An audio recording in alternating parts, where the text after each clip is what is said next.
कारण महापालिका निवडणुकांच्या तोंडावर आज मुंबई महापालिकेचा अर्थसंकल्प सादर होणार आहे। त्यामुळे यंदा इलेक्शन बजेट असण्याची शक्यता आहे। याशिवाय मुख्यमंत्री देवेंद्र फडणवीस आणि उपमुख्यमंत्री एकनाथ शिंदे यांची छाप दिसणार ही देखील चर्चा आहे। इलेक्शन बजेटमुळे मुंबईकरांवर कोणताही करवाढ नसेल तर नव्या योजनांसाठी भरीव तरतूद असेल अशी देखील शक्यता सध्या तरी वर्तवली जाते। त्यामुळे आज मुंबईकरांच्या पदरात नेमकं काय पडणार हे बघणं महत्त्वाचं आहे। आपण बघूयात ग्राफिक्सच्या माध्यमातून इलेक्शन बजेट मुंबईकरांवर नव्या कराचा बोजा पडणार नाही अशी शक्यता आहे। बजेट 59,900 कोटींवरून 65,000 कोटींवर जाण्याचा अंदाज आहे।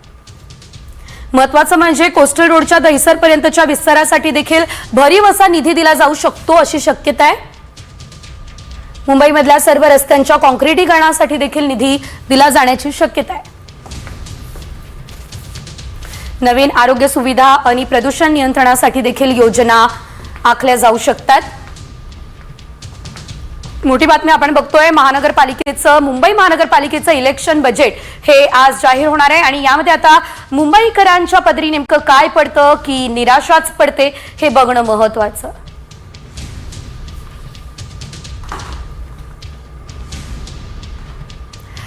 तर मुंबई महानगरपालिकेच्या इलेक्शन बजेट संदर्भातल्या सर्व अपडेट आपण बघणार आहोतच, मात्र तुर्तास इतरही काही राजकीय घडामोडी आहेत ज्यांचा आढावा घेणार आहोत वेगवान स्वरूपात। सरपंच हत्या प्रकरणामध्ये आज पत्रकार परिषदेत मोठा गौप्यस्फोट करणार असं सामाजिक कार्यकर्ते अंजली दमानी यांनी म्हटलं। ऑफिस ऑफ प्रॉफिट अंतर्गत मंत्री धनंजय मुंडे यांचं मंत्रीपद आणि सोबतच आमदारकीचा राजीनामा द्यावा लागेल हा दावा त्यांनी केला।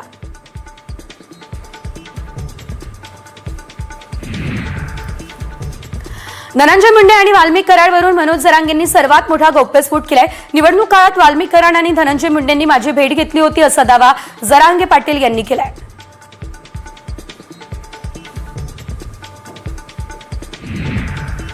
सरपंच देशमुख या प्रकरणातील फरार आरोपी कृष्णा आंधळेने पुरावे नष्ट केले तर प्रशासन जबाबदार असेल। विष्णू चाटेचा देखील मोबाईल अद्याप सापडलेला नाही, त्यामध्ये देखील पुरावे असण्याची शक्यता आहे। त्यामुळे या प्रकरणाची गंभीर दखल मुख्यमंत्र्यांनी घ्यावी अशी विनंती धनंजय देशमुख यांनी केली आहे।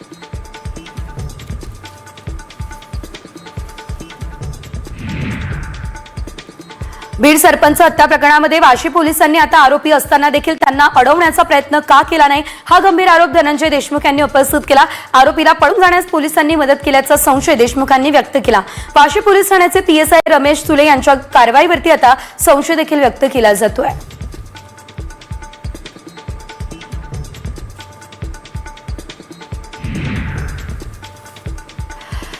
भगवानगडाचे महंत नामदेव शास्त्री यांच्या विरोधात वारकरी संप्रदाय आक्रमक झालाय। नामदेव शास्त्रींनी माफी मागावी अन्यथा राज्यभर आंदोलन करू हा इशारा राष्ट्रवादी आध्यात्मिक वारकरी आघाडीने दिला। सरपंच देशमुख हत्या प्रकरणी नामदेव शास्त्रींनी मंत्री धनंजय मुंडे यांची पाठराखण केली, त्यानंतर वारकरी संप्रदायाने आक्रमक भूमिका घेतली आहे।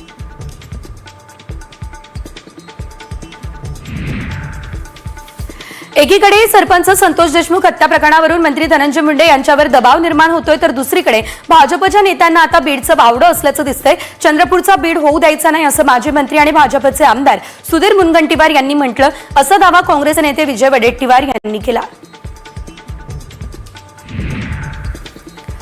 वरळी पोलीस ठाण्याचे जमादार सचिन सानप यांनी करुणा शर्मा यांच्या गाडीत पिस्तूल ठेवल्याचा आरोप भाजपचे आमदार सुरेश धस यांनी केला असल्याचं बघायला मिळतंय। एकंदरीत पोलीस भास्कर केंद्रे आणि सचिन सानप निलंबित होणार असल्याचा दावा धस यांनी केलाय।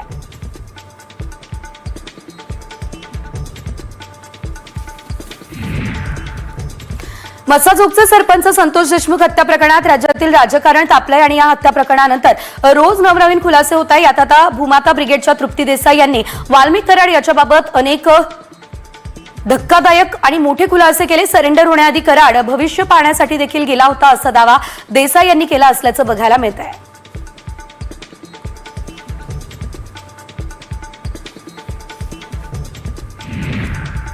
ऑपरेशन टायगरचा अंक पुण्यातही पाहायला मिळणार आहे, कारण पुण्यातले 3 माजी आमदार या महिन्यामध्ये एकनाथ शिंदे यांच्या शिवसेनेत प्रवेश करणार अशी माहिती सूत्रांनी दिली। 3 माजी आमदारांसह आणखी देखील 6 जण शिंदेच्या सेनेच्या वाटेवर असल्याचं कळतंय। यात काँग्रेसचे 2 नेते आणि ठाकरे गटाचे 4 नेते शिंदेच्या संपर्कात असल्याचं सूत्रांनी सांगितलंय।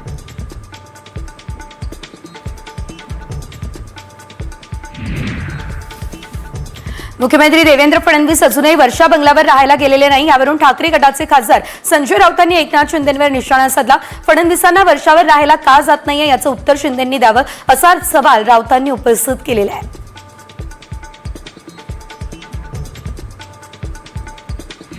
दरम्यान उद्धव ठाकरे हेच काळ्या जादूचे बादशाह असं म्हणत शिंदे गटाचे नेते रामदास कदम यांनी संजय राऊतांवर हल्लाबोल केला। उद्धव ठाकरेंनी जेव्हा वर्षा बंगला सोडला तेव्हा वर्षा बंगल्यावर टोपलीभर लिंबू मिळाले, म्हणून काळ्या जादूचे बादशाह तुमचे उद्धव ठाकरे असा घणाघात रामदास कदम यांनी केला।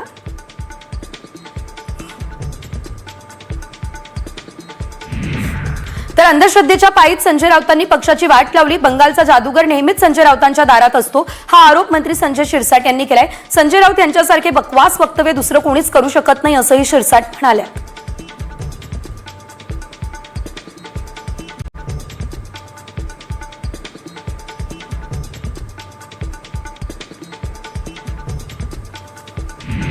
शिर्डीमधल्या दुहेरी हत्याकांड प्रकरणी एका संशयिताला आता पोलिसांनी ताब्यात घेतलं असल्याचं आपल्याला बघायला मिळतंय। याशिवाय साई संस्थांच्या 2 कर्मचाऱ्यांची अज्ञातानं चाकूने भोसकून हत्या केली। 3 वेगवेगळ्या ठिकाणी तिघांवर चाकूने वार करण्यात आले। पहाटेच्या सुमारास ड्युटीवर जात असताना काल सकाळी ही घटना घडली।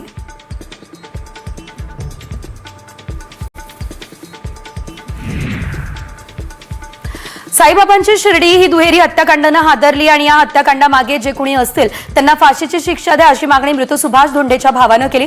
सुभाष धोंडेंच्या भावंडांना अश्रू यावेळेस अनावर झाले। अगदी त्यांनी न्यायदानासाठी पोलिसांसमोरही हात पसरले।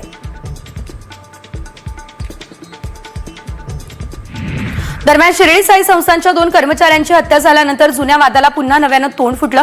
मोफत अन्नछत्रामुळे शिर्डीमध्ये गुन्हेगारी वाढली असा पुनरुच्चार सुजय विखे पाटील यांनी केला। त्यामुळे शिर्डी मोफत अन्नछत्राचा मुद्दा पुन्हा एकदा ऐरणीवर आलेला आहे।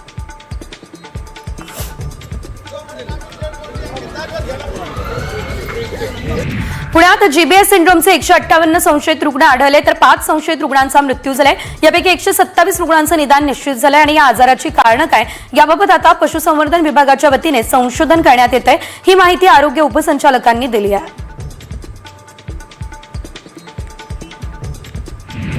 जीबीएस आजाराच्या कारणांबाबत पशुसंवर्धन विभागानं संशोधन करण्यास सुरुवात केली आणि त्यासाठी फक्त पाणी कारणीभूत नसल्याचा अंदाज आहे। त्यासाठी विविध पक्षी, पोल्ट्री फार्म आणि मातीचं सॅम्पल घेऊन संशोधन सुरू आहे। याचा अहवाल 2 दिवसांमध्ये मिळणार अशी माहिती आरोग्य उपसंचालक डॉक्टर राधाकिसन पवार यांनी दिली।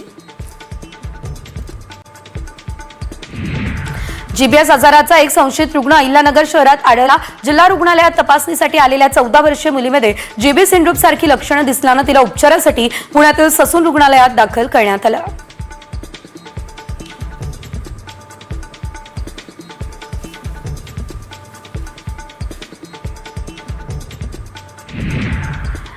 यानंतर बघूयात एक मोठी बातमी। खरं तर अंगणवाडी सेविकांबाबत ही मोठी बातमी आहे, कारण आता अंगणवाड्यांमधल्या भरतीचा मार्ग मोकळा झालाय। अंगणवाडी पर्यवेक्षक, मुख्य सेविका आणि मदतनीस या पदांसाठी आता भरती केली जाणार आहे।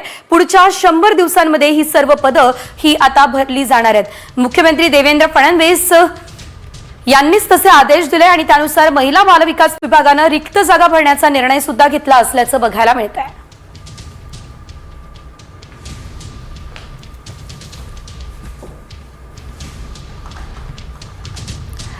तर जरी अंगणवाड्यांमध्ये भरतीचा मार्ग मोकळा झाला असेल तरी मात्र या भरत्या होणार कधी हा मूळ मुद्दा आहे। यासोबतच आणखी काही मोठ्या आणि महत्त्वाच्या अपडेट्स वेगवान स्वरूपात।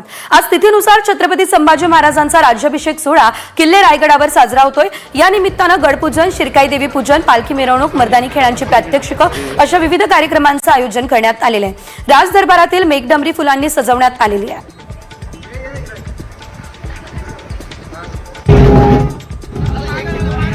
तुळजाभवानीच्या दर्शनासाठी येणाऱ्या भाविकांना ड्रेस कोड लागू करा ही मागणी महाराष्ट्र मंदिर महासंघाकडून करण्यात आली। मंदिराचं पावित्र्य टिकवण्यासाठी भाविकांना वस्त्रसंहिता लागू करावी या मागणीचं निवेदन तुळजापूर मंदिर प्रशासनाकडे देण्यात आलेलं आहे।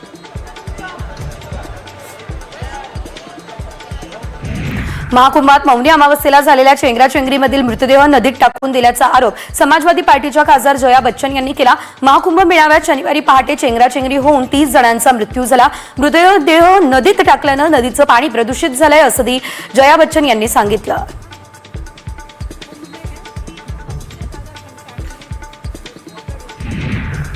कुंभमेळ्यासंदर्भात आक्षेपार्ह वक्तव्य करणाऱ्या माजिद मंसुरीवर निजामपूर पोलीस ठाण्यामध्ये गुन्हा दाखल करण्यात आला। भिवंडीमधील बजरंग दलाच्या अशोक महाडिकांनी या संदर्भात तक्रार केली। आरोपीला लवकरात लवकर अटक न केल्यास तीव्र आंदोलनाचा इशारा महाडिकांनी दिला। अभिनेत्री ममता कुलकर्णीचा वाद काही केल्यानं संपायलाच तयार नाहीये। महामंडलेश्वर पदासाठी ममता कुलकर्णीने 10 कोटी रुपये मोजले असा आरोप ममतावर करण्यात आलाय। ममता कुलकर्णीला किन्नर आखाड्याची महामंडलेश्वर करण्यात आलं, मात्र विरोधानंतर ममता कुलकर्णीचं महामंडलेश्वर पद हे काढून घेण्यात आलं। आता चारचाकी असलेल्या बहिणींना मुख्यमंत्री माझी लाडकी बहीण योजनेचा लाभ सोडावा लागणार आहे, कारण आजपासून तुमच्या दरवाजात अंगणवाडी सेविका उभी राहील। त्यांच्या पडताळणीमध्ये चारचाकी वाहन तुमच्या कुटुंबियांच्या नावावर असल्याचं समोर आलं तर तुम्हाला थेट अपात्र केलं जाईल।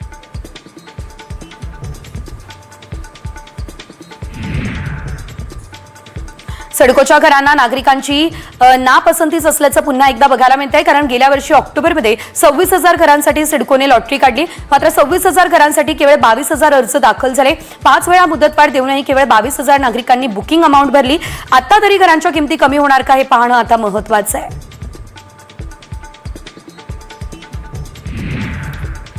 मराठी भाषा संवर्धनासाठी राज्य सरकारने मोठा निर्णय घेतला। आता सर्व शासकीय, निमशासकीय आणि महापालिका कार्यालयांमध्ये मराठी बोलणं अनिवार्य असेल। मराठी भाषेत बोलण्यासाठी कार्यालयांमध्ये फलक लावावे लागणार आहे। मराठी भाषेत बोलण्यास नकार देणाऱ्यांवर शिस्तभंगाची कारवाई सुद्धा केली जाईल।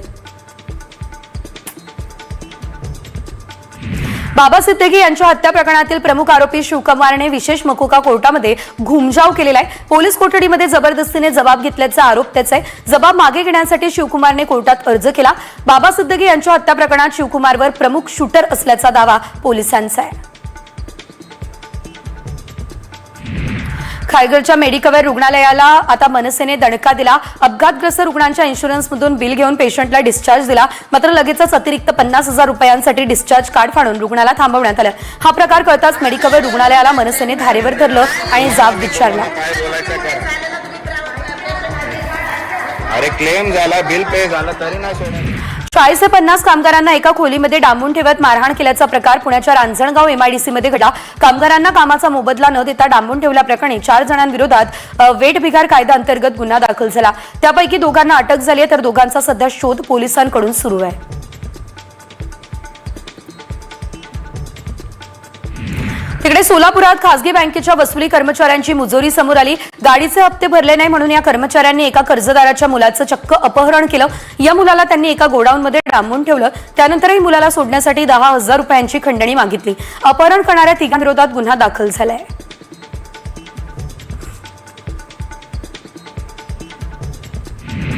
कोकण रेल्वे मार्गावरून धावणाऱ्या 2 रेल्वे गाड्यांच्या संरचनेत बदल झालाय। दोन्ही रेल्वे गाड्यांचे प्रत्येकी 2 डबे वाढलेत। 9 फेब्रुवारीपासून अतिरिक्त डबे जोडले जातील। या वाढीव डब्यांमुळे या रेल्वे गाडीचे एकूण डबे 20 वरून 22 होणार आहेत।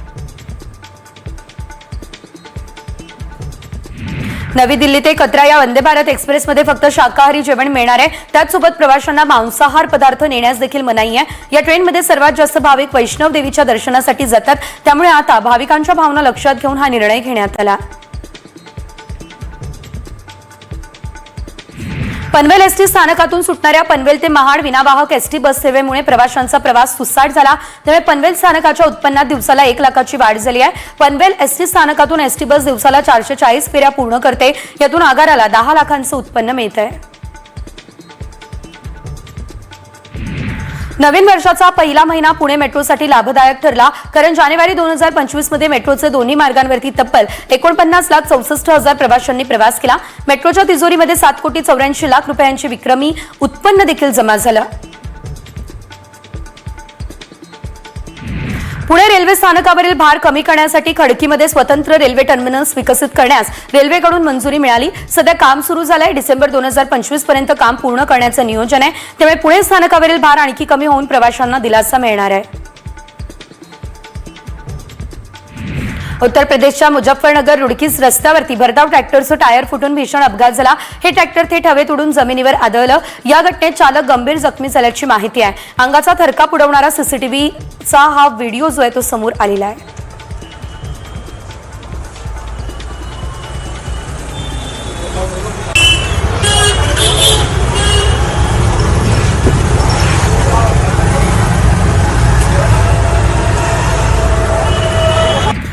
एमएसटी सीईटी परीक्षेच्या अर्ज नोंदणीसाठी पुन्हा मुदतवाढ जाहीर करण्यात आली। विद्यार्थ्यांना आता 10 फेब्रुवारीपर्यंत अर्ज करता येतील। अर्ज नोंदणीला विद्यार्थ्यांकडून अल्प प्रतिसाद मिळतोय, त्यामुळे अर्ज नोंदणीला दुसऱ्यांदा मुदतवाढ देण्याचा निर्णय सुद्धा घेण्यात आलेला आहे।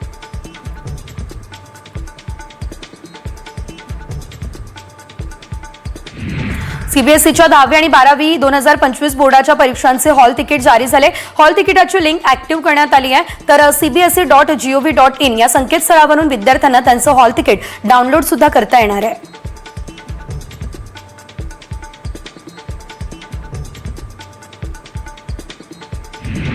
भारत आणि इंग्लंड दरम्यान झालेल्या 5व्या टी20 सामन्यात टीम इंडियाने इंग्लंडचा 150 धावांनी दणदणीत विजय मिळवला। टीम इंडियाचा हा विजय बिग बी, अमिताभ आणि अभिषेक बच्चन यांनी मुंबईच्या माटुंगा या ठिकाणच्या मद्रास कॅफेमध्ये साजरा केला। 5 सामन्यांची मालिका टीम इंडियाने 4-1 अशी जिंकली।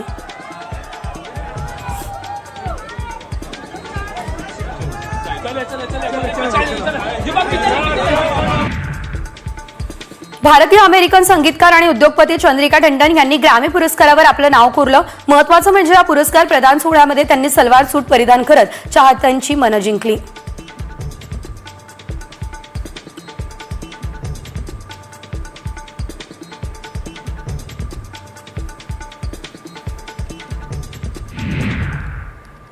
आणि यानंतर एक मोठी बातमी, दादरमधल्या शिवाजी पार्कमध्ये आता कोणत्याही प्रकारचं खोदकाम करता येणार नाहीये, कारण शिवाजी पार्कमध्ये उडणाऱ्या धुळीची दखल महाराष्ट्र प्रदूषण नियंत्रण मंडळानं घेतली आहे। धूळ नियंत्रणासह शिवाजी पार्कमधल्या समस्या सोडवण्यासाठी उपाययोजना करण्याचे आदेश देण्यात आलेले आहेत। उडणाऱ्या धुळीवर नियंत्रण आणण्यासाठी देशी गवत देखील उगवलं जाणार अशी सुद्धा माहिती मिळते।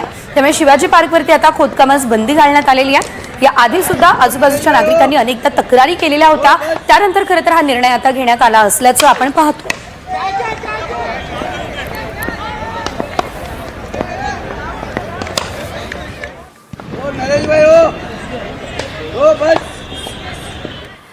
महत्त्वाचं म्हणजे शुद्ध पाणी म्हणून आपण अनेकदा आरोचं पाणी पितो, मात्र जर तुम्ही आरोचं पाणी शुद्ध पाणी म्हणून पित असाल तर ही बातमी तुमच्यासाठी। पुण्यातील जीबीएसच्या वाढत्या प्रादुर्भावाच्या पार्श्वभूमीवर आता पिण्याच्या पाण्याची तपासणी ही सुरू करण्यात आलेली आहे। या तपासणीमध्ये धक्कादायक माहिती समोर आली। सिंहगड रस्ता परिसरातील 30 पैकी तब्बल 19 खासगी आरो प्लांटचं पाणी दूषित आहे असं समोर आलं। या प्रकरणाची गंभीर दखल घेत खासगी टँकर आरो प्रकल्पांवर कडक कारवाई करण्याचे आदेश पुणे पालिका आयुक्तांनी दिले।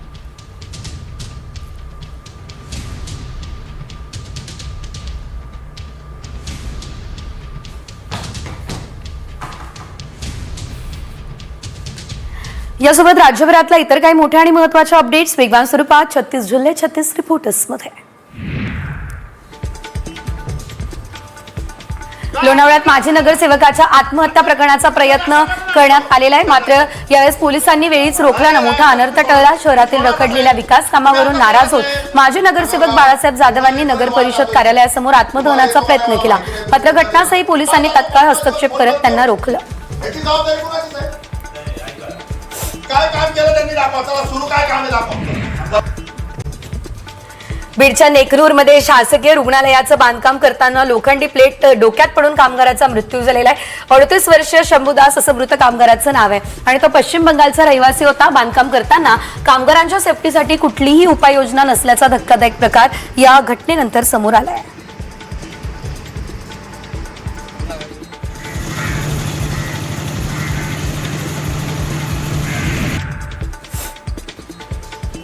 छत्रपती संभाजीनगरमध्ये महावितरणने 9 महिन्यांमध्ये वीज चोरीचे जवळपास 3,500 प्रकरणं हे समोर आणलेले आहेत।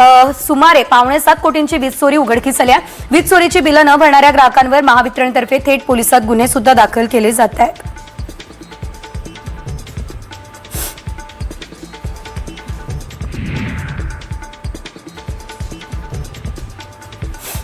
नवीन महाबळेश्वर गिरिस्थान प्रकल्पात नव्यानं 294 गावांचा समावेश करण्यासाठी सरकारकडे प्रस्ताव आहे। प्रस्ताव मंजूर झाल्यास यापुढच्या काळात 529 गावांसाठी MSRDC नियोजनाचं काम करणार आहे।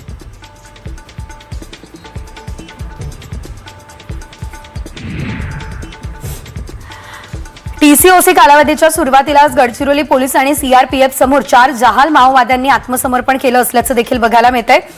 शासनानं या माओवाद्यांवर एकूण 28 लाख रुपयांचं बक्षीस घोषित केलं। आत्मसमर्पण करणाऱ्यांमध्ये 1 divisional committee member, area committee member आणि 2 सदस्यांचा समावेश आहे।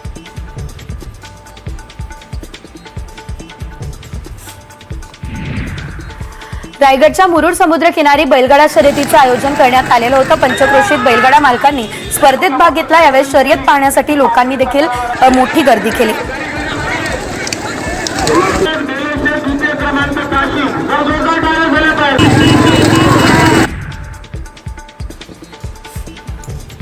धुळ्यात विकासाच्या नावाखाली भ्रष्टाचार केल्याचा आरोप केला जातोय. शिवसेना ठाकरे गटानं याबाबत पोलिसात तक्रार दिली आहे.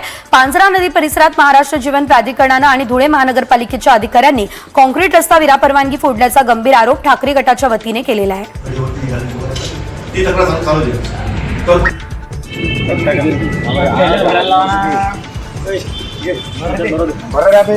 अकोल्यात दुर्मिळ खवल्या मांजराची तस्करी करणारी चौघांच्या टोळीला बेड्या ठोकण्यात आल्या. वर्धा जिल्ह्यात खवल्या मांजराची तस्करी करताना या टोळीला अटक झाली. अकोला वन विभागाच्या पथकानं बनावट खरेदीदार म्हणून सापळा रचत या टोळीचा पर्दाफाश केला असल्याचं देखील बघायला मिळत आहे.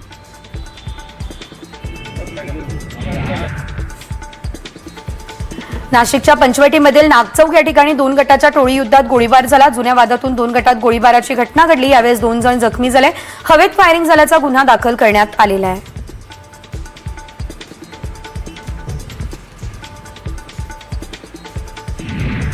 एका तरुणावर दुचाकीवरून आलेल्या 2 जणांनी गोळीबार केला. ही घटना पुण्याच्या बिब्बेवाडीमध्ये घडली. या घटनेत तरुणाच्या पाठीत गोळी लागली आणि रुग्णालयात त्याच्यावरती सध्या उपचार सुरू आहेत.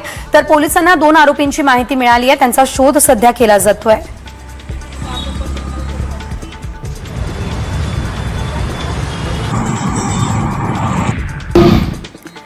अंबरनाथमध्ये भर दिवसा एका महिलेची चाकूने भोसकून हत्या झाली. एक महिला आणि पुरुष रेल्वे ब्रिजकडे जाणाऱ्या साईबाबा मंदिराच्या शेजारील पायऱ्यांवर बोलत बसले. अचानक त्यांच्यामध्ये वाद झाला आणि पुरुषाने महिलेच्या पोटात चाकू भोसकून तिथून पळ काढला.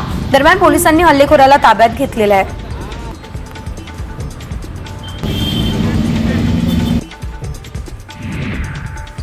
कल्याणमध्ये अल्पवयीन मुलीवर लैंगिक अत्याचार हत्या प्रकरणातील मयत मुलीच्या घराबाहेर तोडफोड करण्यात आली. 3 अज्ञात तरुणांनी शिवीगाळ करत सामानाची तोडफोड केली. जामीन नाही झाला तर AK-47 घेऊन येणार असा इशारा या तरुणानं दिलेला आहे.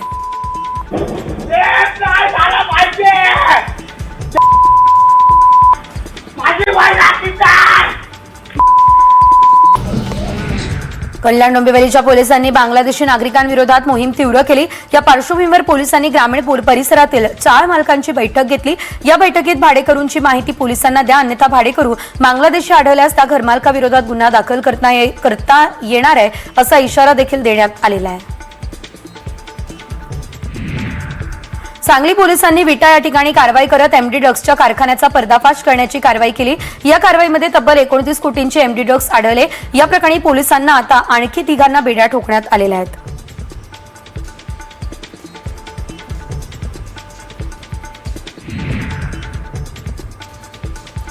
नागपूरमध्ये स्वच्छतागृहातील महिलांचे चोरून व्हिडिओ काढणाऱ्या शिक्षकाला पोलिसांनी अटक केली आहे. नागपूरच्या सीताबर्डी परिसरातील महिलांच्या स्वच्छतागृहात हा संतापजनक प्रकार घडला. आरोपी शिक्षक मंगेश कापरे हा दिघोरीमधील एका शाळेत कला शिक्षक म्हणून कार्यरत होता.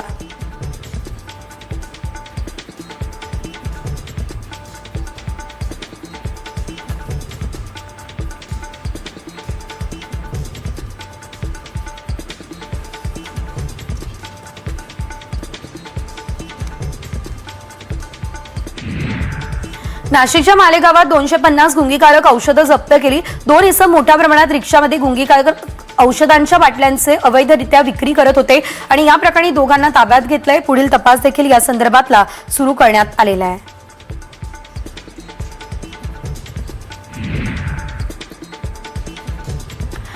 ड्रग्स विक्रीची तक्रार केल्याच्या रागातून एका तरुणाला इराणी कुटुंबानं लोखंडी सळईने मारहाण केली आहे. कल्याण जवळच्या आंबेवली इराणी वस्तीमधली ही घटना आहे. दरम्यान इराणी वस्तीमधील इराण्यांची दादागिरी पुन्हा एकदा समोर आली आहे. आरोपींवर कडक कारवाईची मागणी केली जाते.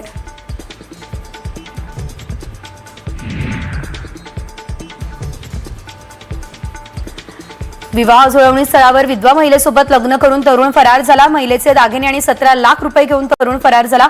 विधवा महिलेने आरोपी विरोधात दिंडोशी पोलीस ठाण्यात तक्रार दाखल करूनही आरोपीचा शोध सध्या सुरू आहे.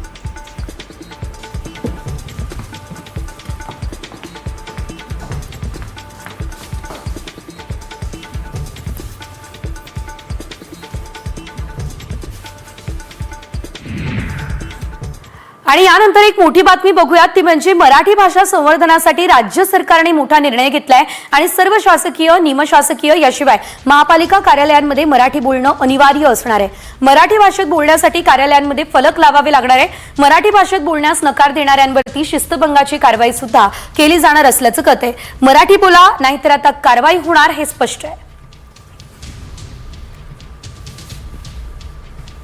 एकंदरीत आपण पाहतोय सध्या उदय सामंत यांनी देखील या संदर्भात महत्त्वाची माहिती दिलेली होती आणि नवीन कायदा सुद्धा राज्यामध्ये आणणार असं त्यांनी सांगितलं होतं. आणि त्या पार्श्वभूमीवर आपण पाहतोय आता मराठी बोलणं जे आहे ते अनिवार्य करण्यात आलेलं आहे. सर्व कार्यालयांमध्ये, शासकीय शिवाय निमशासकीय कार्यालयांमध्ये सुद्धा मराठी भाषा बोलणं अनिवार्य असणार आहे. मराठीतच बोला नाहीतर कारवाईचा बडगा आता उगारला जाणार आहे आणि जे कोणी मराठी बोलण्यास नकार देतील त्यांच्यावर सुद्धा कारवाई होणार आहे.